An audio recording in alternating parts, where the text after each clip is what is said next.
Meta సంస్థపై ఢిల్లీ మాజీ CM Arvind Kejriwal ఆగ్రహం వ్యక్తం చేశారు. భారత్లో తన ఖాతాను ఎందుకు నియంత్రించారని ప్రశ్నించారు. మెటా అధికారులను ప్రశ్నిస్తే సరిగా సమాధానం ఇవ్వడం లేదని, ఈమెయిల్ పంపినా స్పందించడం లేదన్నారు.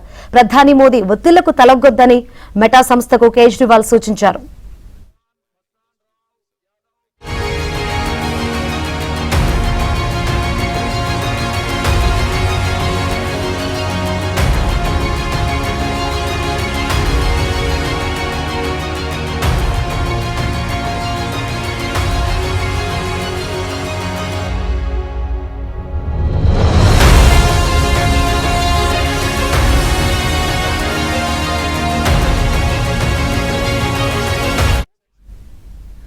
మెటా సంస్థపై ఢిల్లీ మాజీ సీఎం అరవింద్ కేజ్రీవాల్ ఆగ్రహం వ్యక్తం చేశారు.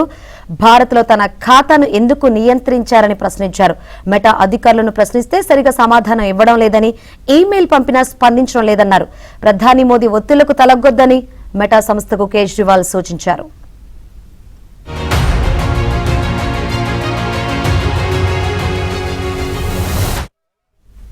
మెటా సంస్థపై ఢిల్లీ మాజీ సీఎం అరవింద్ కేజ్రీవాల్ ఆగ్రహం వ్యక్తం చేశారు. భారత్లో తన ఖాతాను ఎందుకు నియంత్రించారని ప్రశ్నించారు. దానికి సంబంధించి ట్వీట్ కూడా చేశారు. ఈ అంశానికి సంబంధించి మోర్ డీటెయిల్స్ మా ఢిల్లీ బ్యూరో చీఫ్ కృష్ణ అడిగి తెలుసుకుందాం. కృష్ణ, ఢిల్లీ మాజీ ముఖ్యమంత్రి ఆమ్ ఆద్మీ పార్టీ జాతీయ కన్వీనర్ అయినటువంటి అరవింద్ కేజ్రీవాల్ కి ఈ రోజు మెటా నుంచి కొంత అంటే ఆయన ఖాతాను బ్లాక్ చేయటం లేకపోతే రెస్ట్రిక్ట్ చేయటం జరిగింది. అయితే ఈ అరవింద్ కేజ్రీవాల్ తన సోషల్ మీడియా ఖాతా భారతదేశంలో అంటే మిగతా చోట్లంతా కొంత రెస్ట్రిక్ట్ బ్లాక్ అంటూ భారతదేశంలో మాత్రం పరిమితం చేయబడిందని ఆయన ఆరోపించారు. ఇక్కడ వినియోగదారులకు తన ఖాతా అందుబాటులో ఉండటం లేదు, భారత్ లో ఆయన ఖాతాను బ్లాక్ చేసినట్టుగా ఆరోపించారు. అయితే కేజ్రీవాల్ తెలిపిన వివరాల ప్రకారం ఈ ఆంక్షల పైన మెటా భారత్ కార్యాలయాన్ని ప్రశ్నించినప్పుడు ఎలాంటి స్పష్టమైనటువంటి కారణం చెప్పలేదు.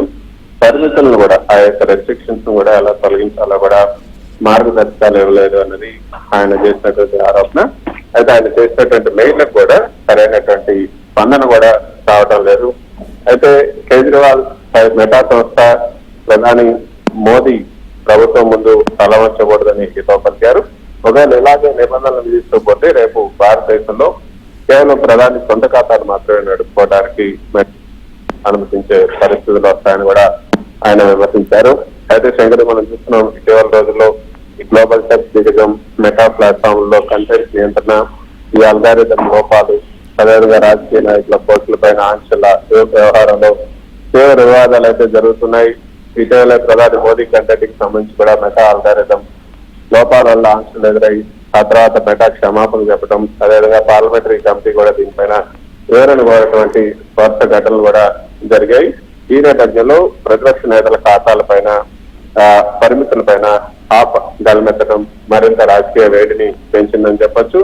అయితే ప్రధాన రాజకీయ నాయకులు తమ భావ ప్రకటన చర్చకు, ప్రధాన సంబంధాలకు సామాజిక మాధ్యమాలపైనే ఎక్కువగా ఆధారపడుతున్నారు. ఇలాంటి ప్రధాన ప్లాట్ఫామ్లలో ఖాతాలు సడన్ గా బ్లాక్ చేయడం లేకపోతే పరిమితం కావడం అన్నది డిజిటల్ సెన్సార్షిప్ అంశాన్ని తెరపైకి తీసుకొస్తుంది. ఎన్నికల సమయంలో రాజకీయ విమర్శలు ఊపందుకుంటున్న సమయంలో ప్రతిపక్ష నేతల డిజిటల్ ఖాతాలపై చర్యలు జరగడం వల్ల ప్రతిపక్షాలు దీన్ని కేంద్ర ప్రభుత్వం ఒత్తిడిగా అభివర్తిస్తున్నాయి.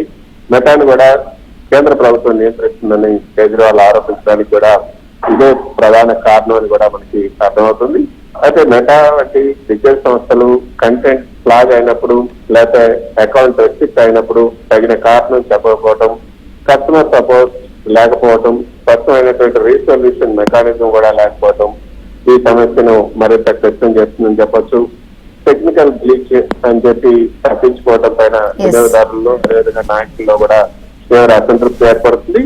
ఈ వ్యవహారంపై మెటా ఇండియా త్వరితగతిన స్పందించి సాంకేతిక వివరణ లేకపోతే అకౌంట్స్ పునరుద్ధరణ చేయకపోతే ఇది ఐటీ మంత్రిత్వ శాఖ పరిధిలోకి వెళ్లి పార్లమెంటరీ కమిటీల విచారణ లేకపోతే న్యాయ పోరాటానికి కూడా దారితీసే అవకాశం ఉంది.